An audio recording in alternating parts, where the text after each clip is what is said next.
So you guys said you'd never come back on the pod, but then I'm like, we're doing this thing for cancer, and I guilted you into it, didn't I? Very skillfully done. I mean, that's actually why I created the charity. I mean, I do have this personal connection to raising money for cancer, but it was really more to just get people on the podcast. Yeah. You're shameless, really.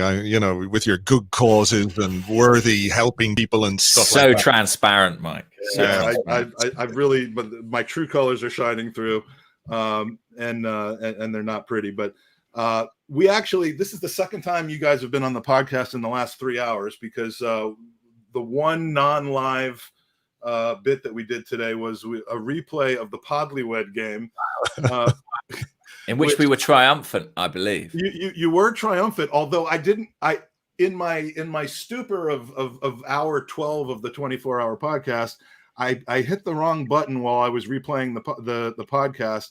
What video did you show, Mike? No, it wasn't one of those switch over things to Pornhub. It was just, I ended the video, and if I were to restart it again, I couldn't start it at the same point. So we got through about 40 of the 60 minutes of it. You guys were in the lead. Spoiler alert, they won, as anyone would expect. And the other two podcast relationships have just gone to shambles since then. The Highbury Squad pairing has not remained together. Andy never shows up for our podcast anymore. So, I think it's a curse, and I'm just thrilled that you guys have managed to keep it together. So far, so good. No divorce proceedings as yet. None. And I know how much you claimed that was an idea that would never work and that you didn't enjoy it, but I saw you smiling a lot during that podcast, Andrew. So you can't fool me. I know that was the most unique and greatest experience of your life. It sure was. Yeah. So it definitely wasn't James sending me WhatsApps during that with jokes. I promise. He was just swept up in it, the romance of the occasion. Yeah. I mean, it was fantastic, and I think the star of the show actually was Tom Canton, considering that he came out and hosted it like no one else. But but if you want to see the last 15 minutes that I deprived people of earlier today, you go on to the Gooners Pod and do that. We are just to remind people why we're doing all this. We are raising money for the Leukemia Lymphoma Society. We're doing it because we all hate cancer. We hate what it does to families. And this helps raise awareness for it. For this particular Podathon, not the summer as a whole, but for this particular effort, we are now up to $4,527 raised, nice. With a goal of 5,000. As Europe wakes up gradually, we hope that number goes up. We need a little bit more help to reach our goal. We want to try to smash it. And we really got some great guests coming up to help incentivize you. I'll remind people of something, which is if you want to come on the air and ask a question or make a comment to our guests, you are welcome to do that. And the way that you do that is by simply coming to gooneropenmic.com. Now, I will generally keep it to people who I have a feeling will not go overboard and put you in jeopardy of this. Hold on. The internet. Yeah, we don't want anything such as this happen. I can't find my stupid thing on. Anyway, we don't want anyone getting canceled. But yeah, you can come on, ask a question of James, ask a question of Andrew. I completely forgot because I got thrown off when we had to do the prize draw for the T-shirt. Right before you came on, James, John, who was our previous guest, was fretting over the potential of Arsenal signing Aaron Ramsdale. Right. Now, whilst we were on the podcast yesterday, earlier today, whatever the time was, with Chris Wheatley, he broke the news that you had broken the news that the talks have broken down. Is this a reason to rejoice, or is this Arsenal just drawing a hard line in the sand and waiting for Sheffield United to come back and say, we didn't really mean 30, we meant 20? Well, I think it's actually quite an interesting sort of case study in terms of the degree to which we trust the club or not. It seemed to me that, there were stories put out there from the Sheffield United end saying this guy's going to be, the price is going to be 35 million or even 30 million. And I think as fans, our worst fears are kind of play out in front of us and we think, Arsenal are presumably going to pay this money, but the reality is they never were. They always had a very different structure of a deal in mind. And I guess we have to say that processes worked here. You know, they went into this negotiation with a price they were prepared to pay. Ultimately, they thought they could bridge the gap. Sheffield United, it hasn't proven to be the case. I think the only troubling thing is quite how long's been spent on it. I mean, Arsenal have been talking about Ramsdale and to Sheffield United regarding Ramsdale since before the Euros. You know, this goes back a long, long way. And he's been so clearly the focus of their attentions that you do slightly worry, you know, how much time have they left themselves to sort a replacement. But hopefully they'll get someone in quite expediently. I think it will be someone probably quite cheap, probably on loan potentially. Johnstone in the mix or I'm not sure about that one. I think his Englishness, his age is 29 or 28 maybe. I think his Englishness means the price will still be quite high, but they would only ever see him really as a number 2. I mean, that's the thing about Ramsdale. It's not that Engliosity. Engliosity, yeah, it's worth something. But I think when you look at the price tag for Ramsdale, clearly the plan was for him to eventually be the number 1. I think Arsenal will now make a kind of strict number 2 signing to kind of fill that gap behind Bernd Leno, and then probably look at the situation again next summer. Breaking news: Arsenal are going to make a number 2. Is what I'm hearing. So I know a lot of fans thought that Aaron Ramsdale would have been a clear number 2 signing, but it seems they may not have to worry about that anymore, unless there's a dramatic change in Sheffield United's position, which I don't preclude, but I think it's probably quite unlikely. I don't know. I think they probably. I mean, there's no other market for Ramsdale, so I can see them come back and say, "Okay, would you take 20? Would you give us 20 for him?" I think it's a smart move from Arsenal. I was getting very disconcerted by the fact that they were seemingly still interested despite this ridiculous price tag on him. I think it was sort of a game of bluff, you know. I mean, Sheffield United kept saying 35 or figures in the 30s, and I think Arsenal kind of, I mean, I guess they've kind of called their bluff now and said, well, no. So yeah, let's see if they come back. But from everything I understand, I mean, Arsenal have had to move on now to other targets. It's not really one they can afford to let run much longer, because ultimately they do need a keeper in before the end of the window. Absolutely. So on the off chance that you're one of the literally 3s upon 3s of people who listen to our podcast and not yours, we want to share your opinions. Andrew, are you freaking out about the lack of overhaul? Are you feel? I mean, the recurring theme that we've had on this last 13, 14 hours is, in my mind, we finished 8th last season, but really it was a tale of 2 seasons from a trend standpoint. We haven't improved the team very much. The others around us probably have improved their teams more than we have. But, I mean, we can't finish worse than 8th, can we, this season? I think we can if we want to. I think nothing is out of reach when it comes to what this club can do or what it might do. I think, look, the second half of last season, if you want to do that thing, is a valid point of view. But it's also fair to point out that we've lost, or we go into the season without Martin Odegaard. We go into the season without Dani Ceballos. Now, I know he wasn't a huge contributor. Nevertheless, he has been replaced, I suppose, by Lokonga in that sense. But, from an attacking point of view, which is where the issue was last season, we haven't brought in anybody different. There's nobody new. And it doesn't look, based on preseason, like there's anything particularly groundbreaking going on to get more out of the players, that we've got. At the same time, Saka has only just come back. Gabriel Martinelli will be coming back in as well after the Olympics. So there are players that we can add to the mix in that sense.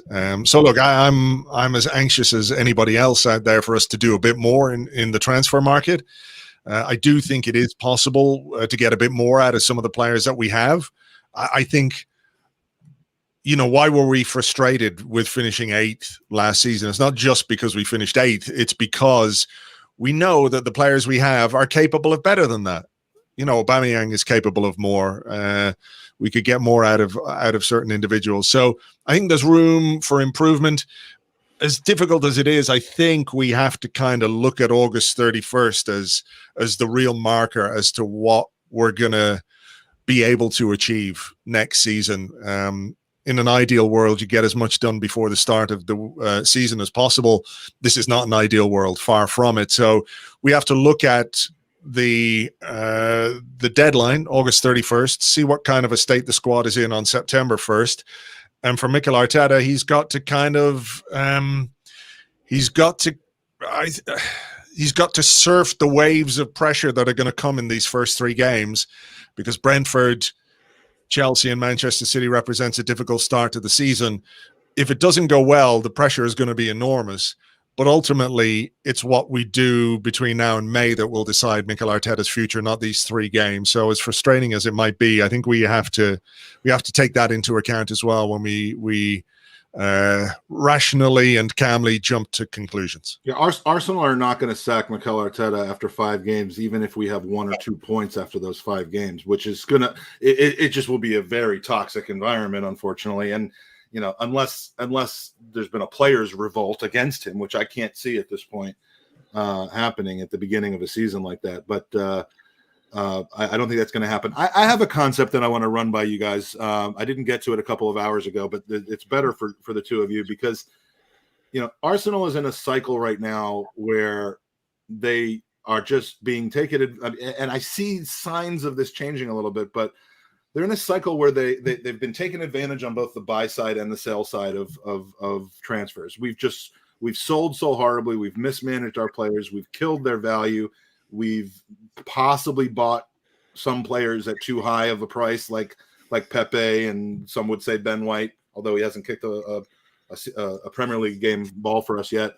It takes years in my mind to break out of that trend and to start being respected in the market.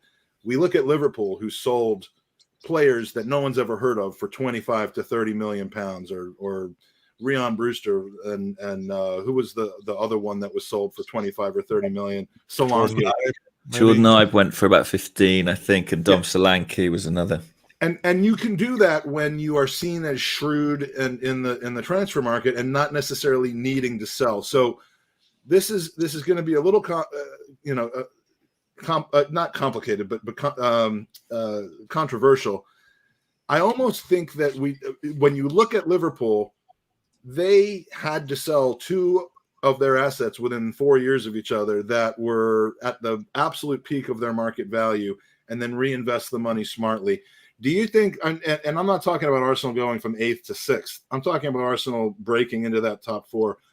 Do we almost need to completely get ourselves out of the deadwood, whether we lose money on these teams or not, on these players or not? And I'm talking about things like Kolasinac, like the remaining deadwood that we have, Bellerin.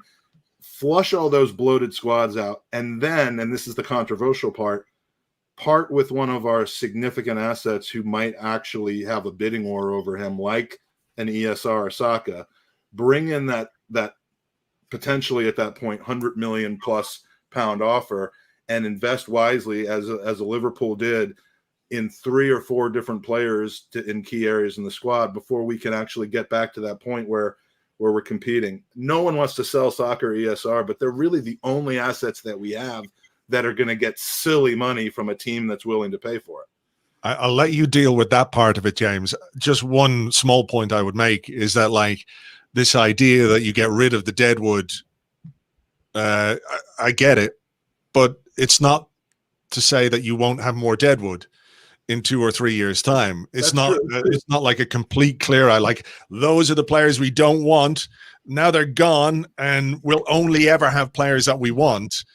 The way it works is that, guys are going to come in, signings might not work, players will decline, someone gets injured, and all that kind of stuff. So the idea that you can exist without any deadwood in your squad, I don't think is realistic. Even if I can see what you're saying, and you're right. It's just that there's 12 of them, or there were 12 of them. There's a lot at the moment. There is a lot. I mean, I think you can probably reduce the amount of deadwood that you have, but you're always going to have some. So now I'll let James deal with the horrible situation of selling our good plan. I'm not saying I want to, by the way. I'm just saying, like, that's almost the formula for whether Leicester selling Conte and Chilwell and Drinkwater, or Liverpool doing it. Tottenham, an example of how not to do it the correct way, although they're about to be given a second chance. I mean, I almost feel like it's going to happen, and there are only a couple players that fit that mold. I share that suspicion that it may be inevitable. By the way, I keep shaking my camera. Apologies. All the comments are telling me to stop moving. And I have just done something absolutely by accident. Darren, I just somehow blocked you from the chat. Darren is the nicest, most wonderful person. He has kept the questions coming, and I meant to highlight his question, and I've just blocked him, and I don't know how to do it. That's awful. You're able to listen sorry, to this, Darren. I am so sorry. I'm going to figure out how to undo that. That was not intentional. I requested that Darren be blocked. No. My initiative. I said, get that Darren out. He's a problem. I'll let you work on trying to free him from his prison, Mike. But yeah, I kind of fear that if Arsenal don't sort of organically get back into the top 4 in the next 2 to 3 years, that something like that becomes a bit of an inevitability. And that's partly just because of, say, someone like Saka, the sheer level of talent that he has. I just find it impossible to believe that someone like Manchester City won't come knocking on our door eventually. And and we know they have the financial wherewithal to make it an impossible situation for us. And actually a situation that, as you suggest, might maybe something that we can capitalize on and use to launch a rebuild. I hope that isn't what happens. I hope we get good enough to keep him. But I just think if we don't, then unfortunately something like that begins to feel somewhat inevitable. Yeah, I think that's true. And the bottom line is that unless you can play at a level where your best players feel like they want to be, they're always going to leave. And you think back to, you think back to players like Cesc, think back to players like Robin van Persie, Samir Nasri to an extent. Not that he was ever one of my favorites, but, it was that kind of dynamic where much better Arsenal teams and much more competitive Arsenal teams that were playing in the Champions League could not hold on to their best players because we were like maybe that far away from being as competitive as we want to be. The classic, we're just 1 or 2 players away from being a title contending team again. We're a lot further away from that right now.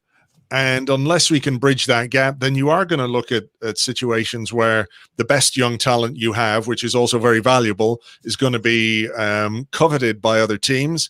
And maybe the financial realities of existing outside Europe, outside the Champions League, outside even the Europa League, force the club's hand in that sense, that you don't have any choice.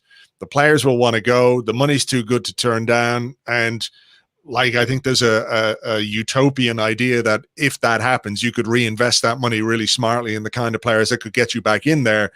What it could also do is just cement your place in the middle of the pack as well, unfortunately. So, like James, I'm really hopeful it doesn't happen. And if we get better, we've got a much better chance of continuing to get better. We have to make the trajectory that way again. Yeah, and just to jump in, I mean, Maxwell in the comments said the issue is, do we trust in Edu and company to spend the potential Saka money correctly? Yeah. I mean, that is what it all comes down to ultimately. I mean, Liverpool's success is not because they sold Coutinho, because they sold Sterling. It's about how they recruited. And, I think there are indications that things are improving on that side of the club, and there are a few things that give you a little bit of hope. But I'd like to think we'd have a bit more confidence in the people making those decisions if and when that moment does come to pass. Yeah. By the way, if anybody in here, I know we have a couple fellow podcasters who use StreamYard in here. If anybody in here knows how to unblock somebody, please let me know. I am literally because the last person I wanted to block was Darren, and I just don't know how to do it. Is there no obvious way to do it? I mean, was there a big block button that you pressed to block him? It's complicated. Look, I've been up for 24 straight hours. I've been doing it. I can't do it. Andrew, there is a press conference getting ready to start, and I know that normally you would choose me over the press conference, but because it's the first game tomorrow, I know this is important. Do you have to jet right now? Do you have 1 minute to give us your top 4, your bottom 3, and your final position for Arsenal? Top 4 in the Premier League? Yeah, no, in the Turkish Super League. All right, okay. Galatasaray, Fenerbahce. I think it's going to be Manchester City, Chelsea, Manchester United, and Liverpool. The bottom three, let me see. No particular order. Okay, I would say that going down,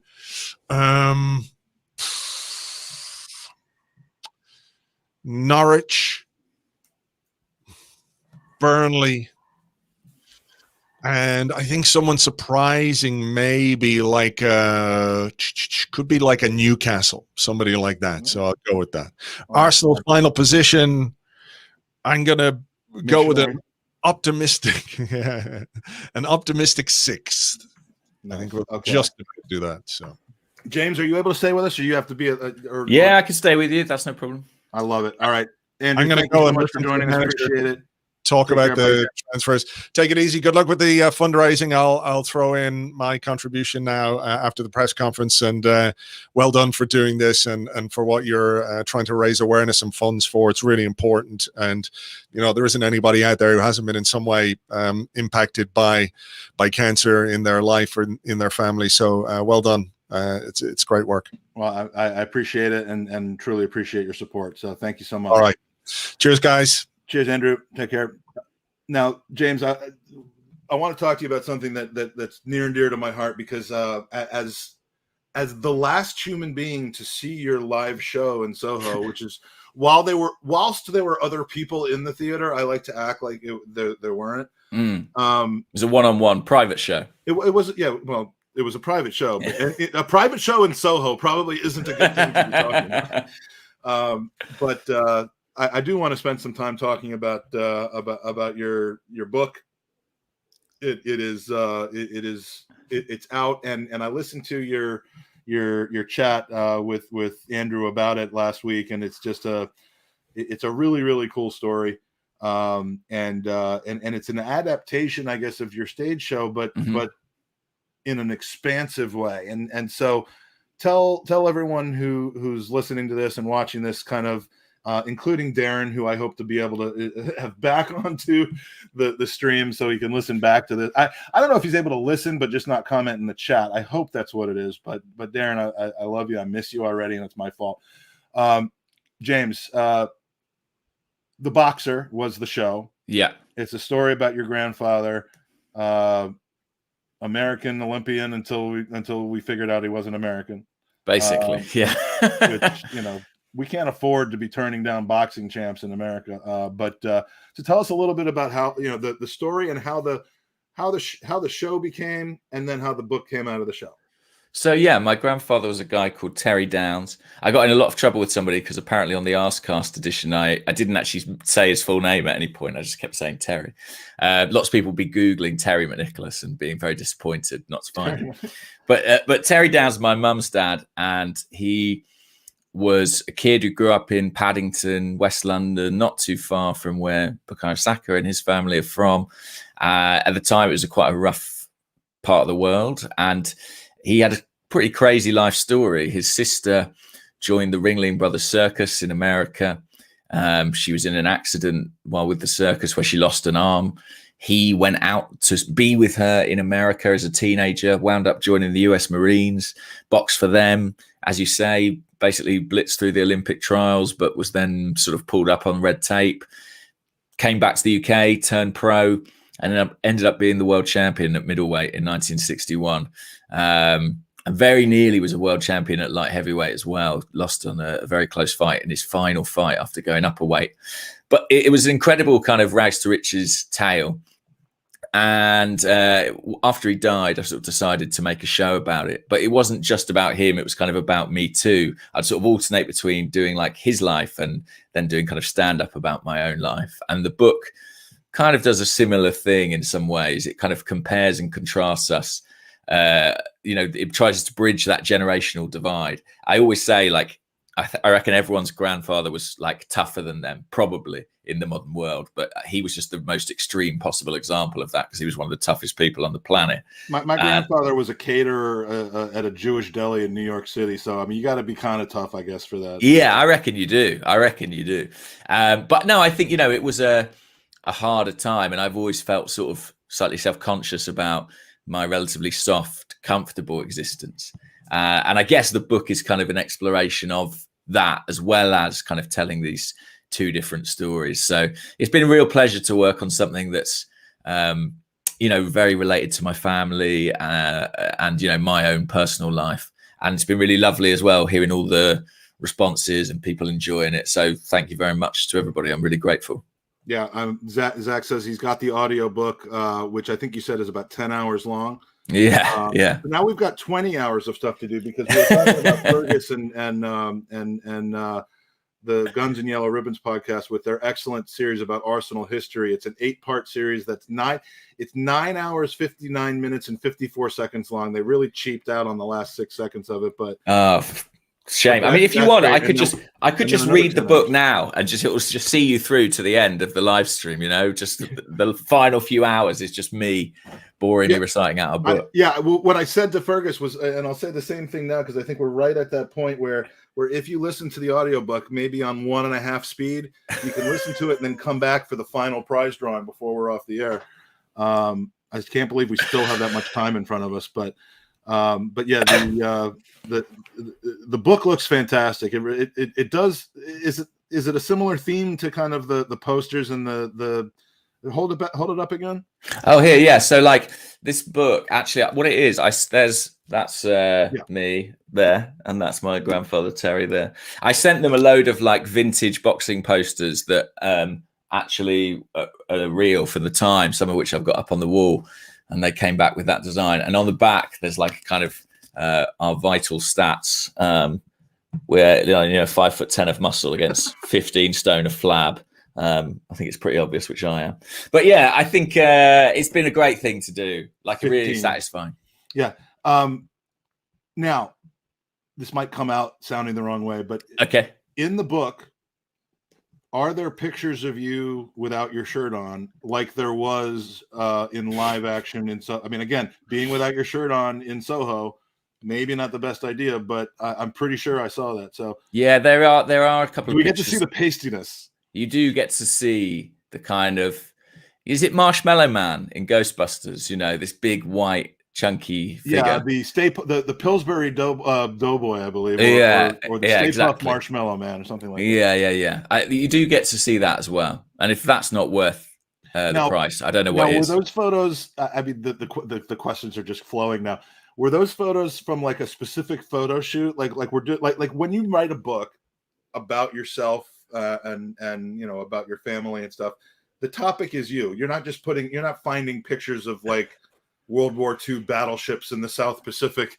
You're like, this is about James McNicholas and his grandfather, and how much of a non-boxer you are, which is fantastic. And by the way, I'm writing a book starting tomorrow about a man who accidentally banned from the chat a mate of his named Darren, and victoriously and triumphantly allowed him to return to the podcast. I love a happy ending with the help of 40 different people, including Danny the GFP, who ultimately was the one who helped me back. So welcome back, Darren. This is the saga that people will remember from this Podathon. But so is it just like a photo shoot? Like, okay, I'm going to the studio today. We're doing a photo shoot. Okay, James, take your shirt off. Look tough. look wimpy. Look, I mean, like, was that how it works? Because that's how I envision it works. That's how I envision it 24/7. Kind of. I mean, basically, when I did the show, we did a load of publicity photographs for the show, which I've sort of been able to repurpose. This or something like yeah, exactly, that kind of thing. Lots of like, yeah, and maybe do that. Now try and look a bit tough. Now try and look not tough. But the topless photo, try to look not tough. Yeah, I know. I'm sorry, if it doesn't come naturally to me. My acting abilities only go so far. They came to take pictures in the theatre. A newspaper came down to take pictures in the theatre for an article they were doing about the show. So then I was able to acquire the rights to those photos. Is this interesting? Yeah. He's nodding. Yeah, absolutely. I mean, look, I'm fascinated by how the whole process works. I mean, I don't know a whole lot of people personally who have written books. It's mad. I mean, the maddest thing is like the typos and stuff. I mean, it goes through so many. I almost can't bring myself to read the book because I know I'll find an error in it and it'll drive me insane. Well, not only that, but I mean, it's been spoiled for you already. That's true. It has been spoiled. Yeah. I know what happens. I know how it all ends. Yeah. But I recommend it. It's a good thing to do. But it's they are long books. Turns out they're really, really long, longer than an Athletic article even.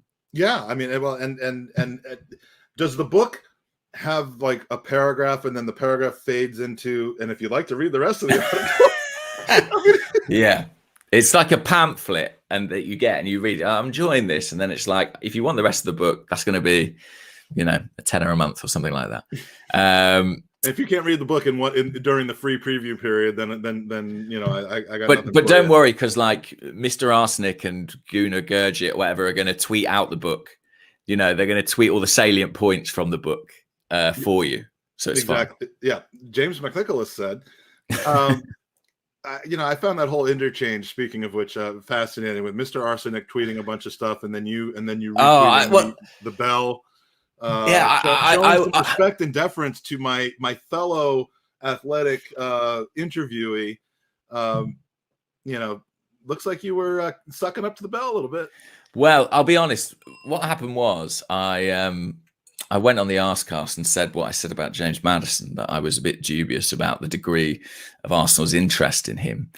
And I just had an absolute torrent of people saying like, you're calling out the bell, are you?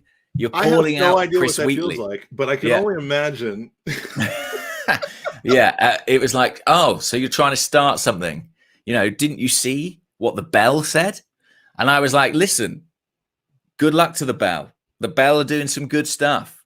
I'm sure the bell have their sources. The bell put the gerbil in the mud, by the way. Yeah, he bodied the gerbil. Yeah, the gerbil got put in the mud by the bell over the over the Partey deal. The gerbil ended up being a fraud, as it turned out, and that story didn't end well. But so it becomes this thing as well. Sometimes you're on a podcast. I mean, it's probably happening now, and you say something, and when you're on a podcast, especially when I'm on Arsecast, I'm not really thinking about it loads. I'm sort of talking off the top of my head, and then suddenly you get all that written down. And you're like, careful. I was just talking, I didn't mean that. Yeah, exactly. Freely. I was, and I was giving you sort of, I wasn't, if I had been writing for the Athletic, say, I probably would have been more careful in my wording. But that's okay. That's the way it goes. It was just a sort of lesson learned of like, oh, be careful with your words. But I actually stand by what I said about James Maddison. I heard that you were taken out of. Now, I didn't hear the portions of what you said on the Arseblog that morning, but on the Arsecast. But it was said that you were perhaps taken out of context a wee bit. Well, the only context really regarding Maddison was that I was like, I can never say this deal won't happen, because ultimately there are people with a vested interest in making it happen. There are people who are putting two and two together and seeing Arsenal need a creative midfielder, and James Maddison would like a nice big move and a nice big salary, and trying to broker that agreement. But what I can say is that isn't coming from the Arsenal side. And maybe on deadline day, Martin Odegaard's told Arsenal where to go, and they panic and they have lost their first few games, and they go, oh, okay, we'll do James Maddison, maybe. And I wouldn't be upset about it. But I'm just saying that for now, that they're not the ones pursuing that. Do you see what I mean? Yeah. And if they were pursuing it, I think we'd be hearing a lot more about exactly how they were pursuing it. I mean, we were hearing about how they were pursuing Ramsdale. When there's smoke, there's fire there. We haven't really heard the interest from the club on Maddison, although we kept hearing that there is a target for their, for the Partey partner Has the U-turn on Granit Xhaka, which wasn't really a U-turn, it was more just of a lack of someone. I think it was reverse, wasn't it? Just slowly reversing back the way you've come. Has that changed the Arsenal's desire to buy another like a number 8? Or someone to I mean, because that sticks in my craw if that's the case. Because I mean, can Xhaka not just be a squad player for another year and then we try again? I mean, when the market's better. I know exactly what you mean. My impression is that it has changed things. That Lokonga was kind of one we were always going to do as like a prospect for the future and fill in that squad position. But that if Xhaka went out, we would have looked at a significant upgrade. You know, we know the names that were in the mix. Locatelli was always unrealistic, but the club did actually really try on that one. Ruben Neves was very much in the mix as well. Yeah, well, I think it's because of Xhaka ultimately. And I have to be honest, that's not a U-turn that I fully understand at this point or have my head quite wrapped around. You know, obviously Roma didn't put the money up and I get that. But to go from, okay, I guess we can't sell him to, okay, here's the new long-term contract is quite a big leap. And the only way I can explain it is by thinking Mikel Arteta probably never wanted to sell Granit Xhaka. He was probably respecting the player's wish. And now that that's fallen through, he's like, great, I'll have some more Xhaka. Because we know how highly he does think of him, whatever we may think. Yeah. And you know, I think the one thing you have to say about Granit Xhaka, like him or not, like his football or not, like his personality or not, and I don't mind his football. I don't like his personality at all. But you know, he's good around the dressing room. That much seems clear. You can tell he's got leadership qualities. And so I think he just, you know, if he stays in the dressing room during the games and just waits for the team to come in at halftime, and then stays there and waits for them to come back after the game to give them a nice pep talk, I would be fine with that. So yeah. If he plays like he did in the second half of last season, I think we'll all be happy enough with it. But it does kind of as it's in the midfield and not at left back. Yeah. And also it leaves that problem, you know, to be solved still. You know, sooner or later. I mean, neither Xhaka nor Partey are getting any younger, so Arsenal will need something else in the middle of the park. In fairness to Lokonga, he does look quite exciting and quite interesting. So maybe in 12 months' time, we'll be saying he's the heir apparent to one of those guys. I certainly hope so. You know, that would be great if we can have that. I mean, we kind of thought that was going to end up being Guendouzi, and if Lokonga ends up being that player, then by all means, I'll be glad that we didn't splash 50 million on a player that, you know, that may or may not have worked out. So everyone in the chat, just want to remind you that two things. We are raising money for the Leukemia and Lymphoma Society. Please go to goonersvcancer.com. We have prize giveaways at the end of each hour between now and the end. At the end of this hour, we're going to be giving away one of these Gooners versus Cancer t-shirts. At the end of the next hour, we're giving away another fantastic Ruth Beck art print. This one of the outside of the ticketing area at the Emirates. Then we got some amazing prizes coming up. A Lee Dixon signed retro shirt when he's on with us in a couple hours. A new personalized Arsenal kit of your choice. A Kev Campbell signed retro shirt.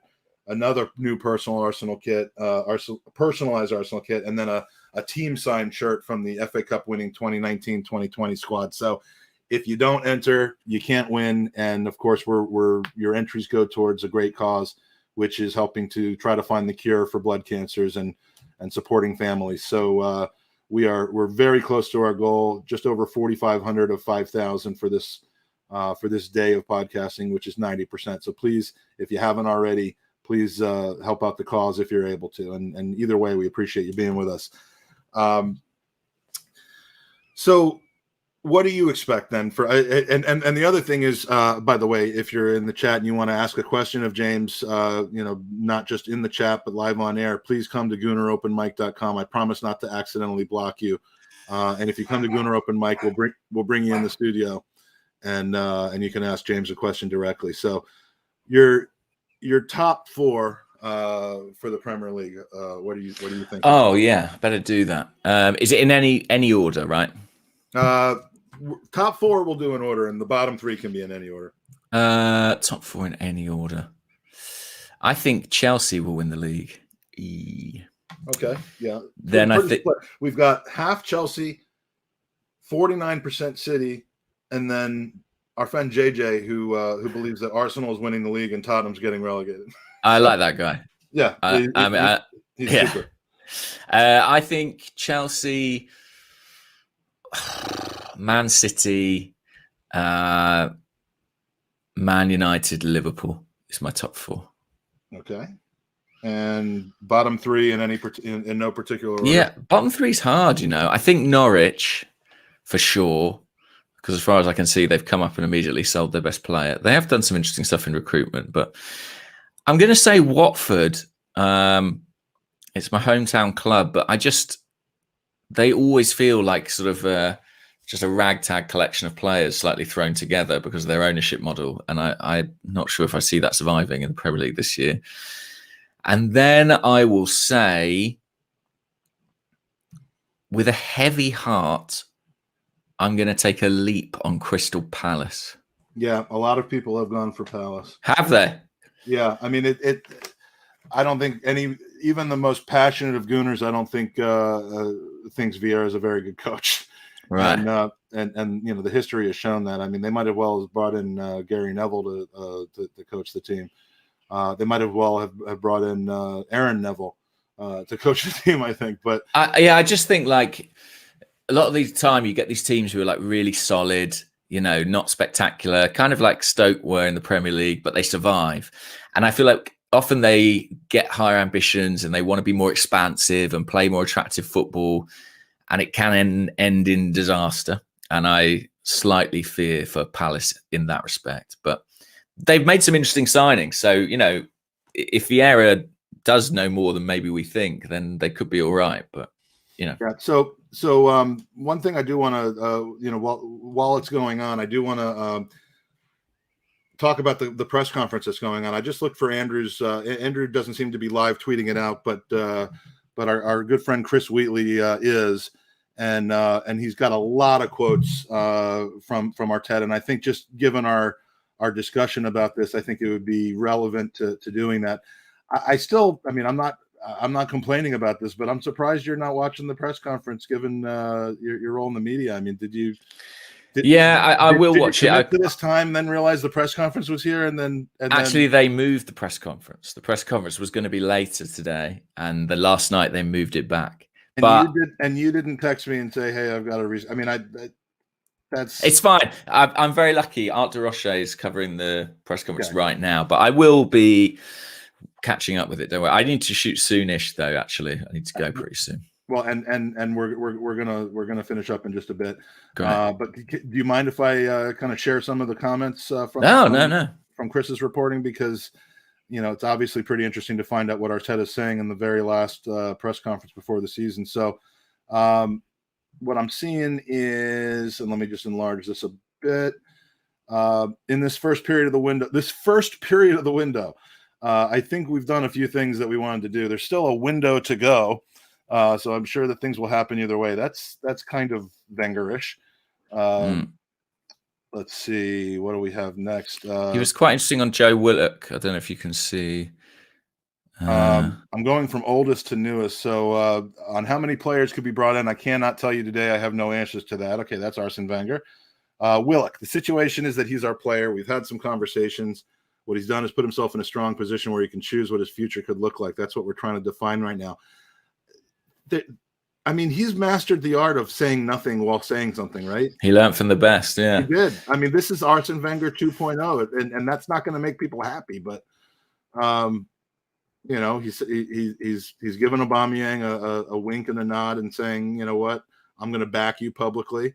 Obviously, the questions are coming about the transfer window. I mean, we're not learning really a whole lot new here from Arteta, but that is the goal when he comes out there, isn't it? To really not tip straight back. Yeah, I think as well, something I've said several times in this window is that there was kind of always going to be two phases. There was going to be the business Arsenal could get done relatively early and the business that was going to happen right at the death.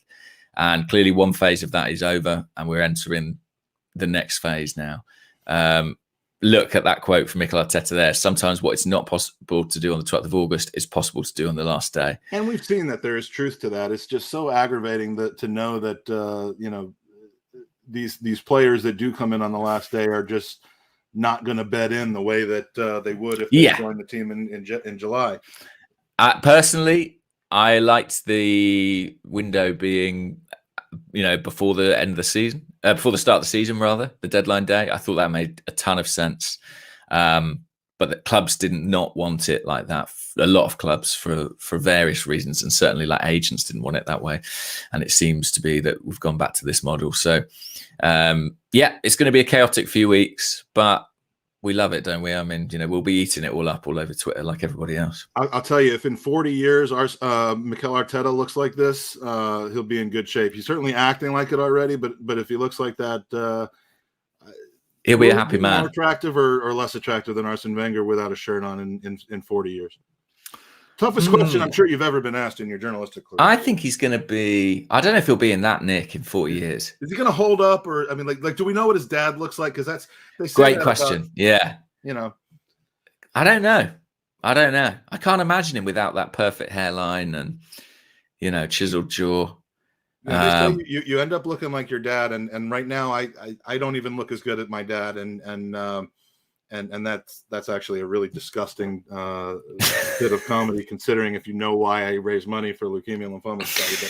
But yeah, true. Anyway, all right, so let's make sure to get you off on a high note. For me, anyway, not for you, but we're giving away a Gooners versus Cancer shirt, whatever size you are. We had a bunch of them printed up, and then we're gonna, later on, we're gonna get into some really good giveaways. But we want to share these shirts. We'd love if you wore one, but we're gonna give one away now. Let's see again. Check in on what the total is at the moment for the fundraising, and we are at. Has it gone up? It has $4,577 of 5,000. So we're at 91% of our goal, and we're going to draw the prize, and then we're going to let James go on his way with much appreciation for joining us. Working on this really quickly. All right, here we go.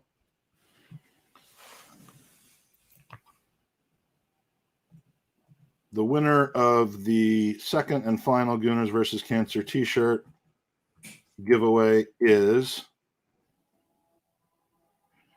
Nick Canning.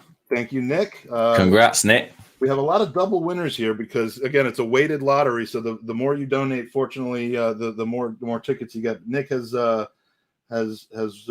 won two t-shirts today, the 89 t-shirt as well as the Gooners versus Cancer t-shirt. So I will now save on shipping because I get to send them both to one place. Great news. And that is the best news of this. I mean, the fact that we've raised this money is nice, but the fact that I get to save on shipping is James, it's been a pleasure. We got to talk in a very short period of time. We got to talk about Arsenal. We got to talk about your book, your fantastic book. Please tell us where you can buy the book in audio format and in written format. Audio, it's on Audible, it's on iTunes, everything you'd expect. There's a Kindle format as well if you want to read it on your Kindle.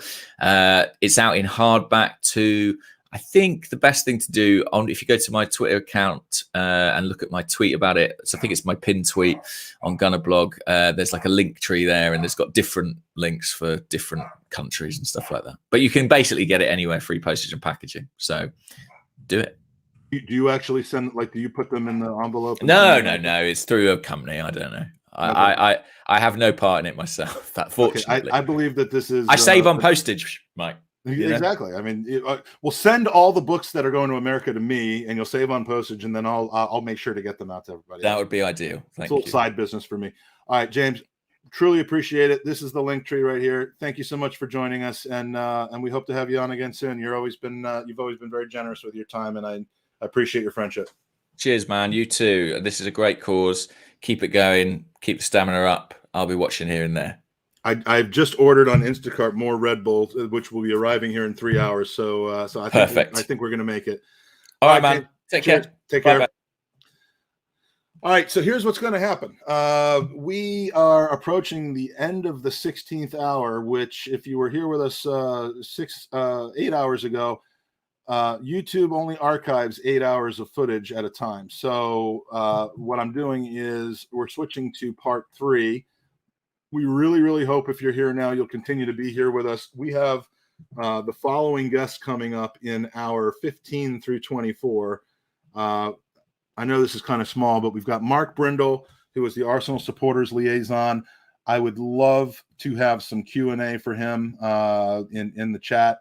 If you're an Arsenal supporter from in London, if you go to the home games, if you go to away games, let's not have an interrogation, but rather a Q&A as to how the supporters clubs and the supporters experience will go. Mark is the one and only guest from the 24 hours coming from within Arsenal, and we appreciate him coming. Then it's a raft, as it's said, of incredible Arsenal journalist and ex-player guests. We've got Lee Dixon, James Benge, Charles Watts, Perry Groves, Sophie and Super Kev from the Highbury squad, with a possible appearance from Stuart Robson. And finishing off with the same old Arsenal, Lee Judges, Dan Potts, and Harry Simia will be here. I think Craig is going to be at work, but we're going to play a fun game with those boys, and then finishing up the final hour, which will just be me crying because I'm so happy that this went well and that I'm almost done. But what you have to do to join us in about 5 more minutes, I'm going to take about a 4 or 5 minute break, but at 6 a.m. Eastern, 11 a.m. UK time, you have to go to the following website, which is www.gvc3.football. Of course, you can also go to our YouTube and just search for the Gooners Podcast.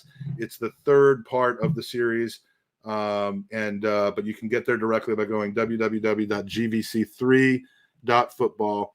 And if you want to join us in those interviews live, you can still go to the same www.gooneropenmic.com and do that. So I'm going to take about a 2-minute break, rejoin in about 2 minutes.